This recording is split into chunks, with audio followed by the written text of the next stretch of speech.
시청자 여러분 안녕하십니까? VOA 뉴스투데이 시작합니다. 중앙정보국 CIA와 국무부를 이끌며 김정은 국무위원장 등을 여러 차례 만났던 마이크 폼페오 전 국무장관이 김정은과 거래는 할 수 있지만 그를 믿을 수는 없다고 말하고 제재 완화 등에 앞서 북한이 실질적인 행동을 보여야 한다고 지적했습니다.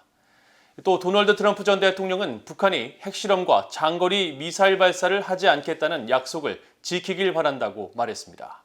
첫 소식 함지하 기자가 보도합니다.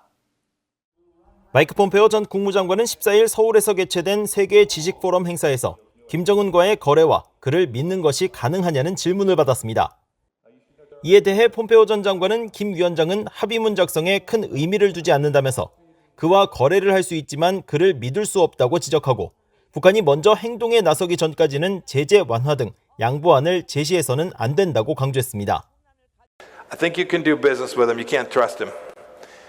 This is not someone for whom a piece of paper is particularly relevant.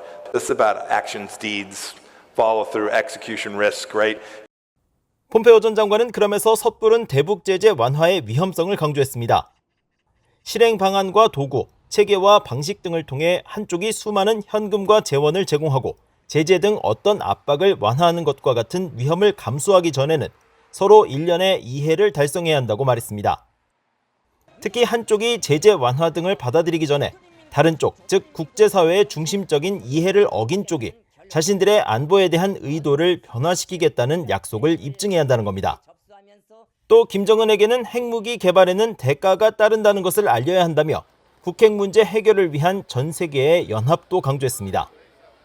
I think it's going to take a world united to convince Chairman Kim that the cost of continuing to build out his weapons of mass destruction, not just the nuclear capabilities, but others as well. The cost of building out those programs is enormous and extreme. 폼페오 장관은 국무장관 재직 시절 김 위원장이 다른 방향의 길로 가도록 만들 수 있는 시간이 있다고 생각했고 그의 머릿속에 이것을 전달할 수 있는 길도 있다고 여겼지만 결과적으로 그는 자신의 무기를 유지하는 것이 자신을 더 나은 위치에 있게 한다는 결정을 내렸다고 지적했습니다. 이런 가운데 도널드 트럼프 전 대통령은 최근 세계 평화통일 가정연합이 개최한 행사 기조연설에서 북한이 세계 평화를 위해 핵실험과 장거리 미사일 발사를 하지 않겠다는 약속을 계속 지키기를 바란다고 밝혔습니다. To this day, Chairman Kim has kept the promise he made to me in Singapore that there would be no more long-range missile launches or nuclear weapon testing. North Korea has not conducted a major weapons test since 2017. And for the sake of the entire world, I hope that continues. 트럼프 전 대통령은 또 지금은 적대감을 다시 불러일으킬 때가 아니라 희망을 다시 채워야 할 때라면서 북한은 핵무기 증강에 집중할 때가 아니라 더 아름답고 나은 세상을 만드는 데 집중해야 할 때라고 말했습니다. 트럼프 전 대통령은 그러면서 북한 주민들에게는 특별한 미래가 기다리고 있으며 북한이 비핵화기를 추구한다면 그런 미래는 현실이 될 것으로 믿는다고 강조했습니다. VOA 뉴스 함지하입니다. 북한의 장거리 순항미사일 시험 발사 성공 보도와 관련해 미국 의회에서 강경한 대응을 촉구하는 의원들의 목소리가 커지고 있습니다. 주로 공화당 의원들의 지적이 이어지고 있는데 미사일 방어 역량을 높이고 대북 제재 강화 등 대북 압박을 늘릴 것을 바이든 행정부에 거듭 촉구했습니다. 이조은 기자가 보도합니다. 마이클 맥카울 하원 외교위원회 공화당 간사는 북한 당국의 장거리 순항미사일 시험 발사 보도 직후 김정은이 핵 위협을 지속하고 평화 추구를 위한 지속적인 제안을 거부하기로 선택하는 건 누구도 놀랄 일이 아니라고 밝혔습니다. 텍사스주 출신의 맥카울 의원은 13일 VOA에 이같이 밝히고 최근 국제원자력기구 IAEA가 북한의 영변 핵시설 재가동 정황을 밝힌 사실을 언급하면서 플루토늄 생산책에는 불안정한 북한 독재 정권이 비핵화 대화에 선의로 관여할 의향이 있다는 증거가 전혀 없다는 것을 다시 한번 상기시켜준다고 비판했습니다. 엘라바마주가 지역구인 마이크 로저스 하원 군사위원회 공화당 간사는 이날 성명을 통해 바이든 행정부는 출범 이후 전 세계 거의 모든 독재자를 풍요롭게 했다고 주장했습니다. 그러면서 바이든 해리스 행정부의 안타까운 실적을 고려할 때 김정은이 바이든 대통령으로부터 무언가 받기를 원하는 건 놀라울 일이 아니라면서 김정은은 대담해져 미사일 시험을 재개하고 영변 원자로를 재가동했다고 지적하고 우리는 영내 동맹을 강화하고 제재 체제를 집행하며 미사일 방어 투자를 늘려 대응해야 한다고 밝혔습니다. 테네시주를 지역구로 둔 공화당의 빌 해거티 상원 의원은 13일 트위터를 통해 북한은 바이든 행정부의 약점을 감지할 수 있고 우리가 무언가를 하지 않는 한 미국의 결의를 계속 시험할 것이라고 말했습니다. 그러면서 미국은 즉시 유엔 안보리 회의를 소집하고 북한의 핵무기와 탄도미사일 프로그램만이 아니라 순항미사일을 금지 프로그램 목록에 추가하는 유엔 안보리 결의안을 제출해야 한다고 주장했습니다. 한국계인 캘리포니아주의 공화당 영김 하원 의원도 이날 트위터에 올린 글을 통해 북한의 김씨 정권은 신뢰할 수 없는 협상 상대이며 믿어서는 안 된다고 말했습니다. 영김 의원은 그러면서 미국은 북한 주민들의 인권을 지지하고 북한의 비핵화라는 공동의 목표를 위해 동맹인 한국, 일본과 협력하는 데 머뭇거려선 안 된다고 강조했습니다. VN뉴스 이존입니다.